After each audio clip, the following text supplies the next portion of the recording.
চলে আসলাম আপনাদের সাথে ঈদের প্রথম শপিং ব্লগ নিয়ে। আসসালামু আলাইকুম, সবাই কেমন আছেন? আজকে শুধু করছি গস কাপড়ের শপিং, তাই চাঁদনি চক মানে গস কাপড়, এর জন্য চলে গেলাম চাঁদনি চক গস কাপড় কেনার জন্য।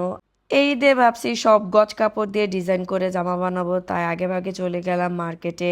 গজ কাপড়ের দোকান খুঁজতেছিলাম যে কোন দোকানে ভালো গজ কাপড় বা সুন্দর গজ কাপড় পাওয়া যায়। সবচেয়ে চ্যালেঞ্জিং ব্যাপার হলো গজ কাপড় দিয়ে ডিজাইন করা জামা বানানো। ভাইরে ভাই, গজ কাপড় মনের মতন পাওয়া যায় না। পরে এই যে এই মামার দোকানটা পাইলাম। মামার দোকানে মোটামুটি ভালো গজ কাপড় ছিল, কিন্তু মামা দাম ছাড়ে না, অনেক বেশি দাম বলতেছিল। আর এই যে এই গজ কাপড়টাও নিছি, তারপরে এই গজ কাপড়টা নিছি, দুই তিনটা গজ কাপড় অনেক পছন্দ হয়েছে মামার দোকানে, তাই দুই তিনটা গজ কাপড়ই মামার দোকান থেকে নিয়ে নিলাম। আর মামা পাম দিতেছিল, মামা আমার দোকান ছাড়া তোমরা এত কম দামে পাইবা না, আরো কয়েকটা হইলে নিয়ে নাও। মামাকে দেখায় তো হাসতেছিলাম আর মনে মনে বলতেছিলাম, মামা আপনি অনেক দাম চান, আর একটা টাকাও মামা কমাইতে চায় না। তারপর কাপড়গুলো কিনে মামার কাছ থেকে বিদায় নিয়ে চলে আসলাম।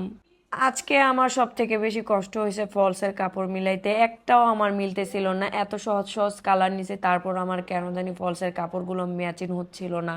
এই কাপড়টার জন্য আমি না হলে 3-4টা দোকানে গেছে, একটাও ম্যাচিং হচ্ছিল না। ভাইয়ারাও আমাকে জোর করতেছিল, আমিও নাছোড়বান্দা, আমাকে কি জোর করে দিতে পারবে? আমি ম্যাচিং না হলে তো নিবই না।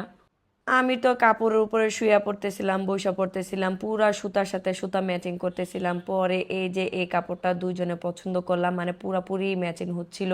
ম্যাচিং হওয়ার পর আমি কনফিউজ সিনথিয়াকে জিজ্ঞেস করতেছিলাম, কিরে ম্যাচিং হয়েছে? পরে মামা বলতেছে, মামা আপনি এত ম্যাচিং করেন, এত ম্যাচিং তো পাবেন না। পরে নিয়ে নিলাম মামার কথা মতনই। এই গজ কাপড়টা অনেক বেশি সুন্দর ছিল। আমি মামাকে দাম জিজ্ঞেস করাতে মামা 3-4 হাজার টাকা গজ চাচ্ছিল। কাপড়ের দাম শুনে আমি সোজা হাঁটা শুরু করলাম আবারও সেই গজ কাপড় কেনার জন্য। পরে অনেকগুলো দোকান খুঁজে খুঁজে আরেকটা গজ কাপড় নিছি। সবগুলো ভিডিও করতে পারি নাই, যখন আমি ড্রেস ডিজাইন করে বানাবো তখন অবশ্যই আপনাদের সাথে শেয়ার করব। তারপর চলে আসলাম চাঁদনি চকের দোতলায় 3 পিস কেনার জন্য। সিনথিয়া মার জন্য 3 পিস কিনবো, ওইটাই দেখতেছিলাম।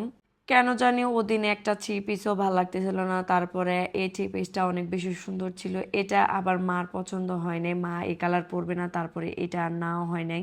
অনেক ঘোরাঘুরির পরে মনে হলো ওদিন আর আমাদের 3 পিস কেনা হবে না, তাই একদম চলে আসলাম লেসের মার্কেটে। এখানে লেস ম্যাচিং করতেছিলাম। লেস আর কি ম্যাচিং করবে, এত বেশি দাম চাইতেছিল, পুরাই আগুনের মতন লেসের দাম চাইতেছিল।